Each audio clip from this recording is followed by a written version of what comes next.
Bonjour tout le monde, vous allez bien? Eh bien tant mieux. Hier on a eu droit au Xème Conseil national de sécurité. Ben, quand je dis on a eu droit, c'est une image, puisque maintenant ils sont tellement gênés ou mal à l'aise qu'on n'a même plus de conférence de presse. Mais maintenant que ce soit très clair, je ne voudrais pas du tout être à leur place et il est certain que la situation est devenue ingérable. Et pas qu'en Belgique, loin de là. Que ce soit les pays laxistes au départ, les pays hyper stricts, les pays riches, les pays pauvres, personne ne sait endiguer cette saloperie. Mais personnellement, je crois que tant qu'il n'y aura pas des mesures communes prises partout, on ne s'en sortira pas. On va jouer au vase communicant pendant encore longtemps.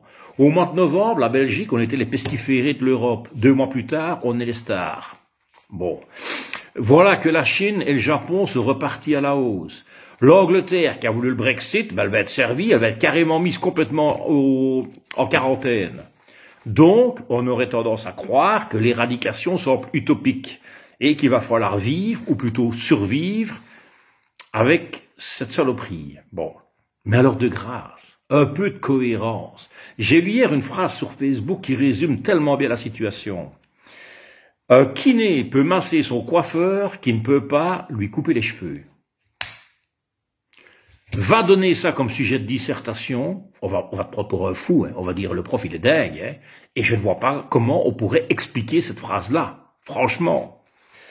Un avion peut être plein, les salles de spectacle doivent être vides. Et je signale que tout le monde ne prend pas l'avion pour des raisons professionnelles. Hein. Bon. Les aéroports et les gares sont bourrés, les restaurants sont fermés.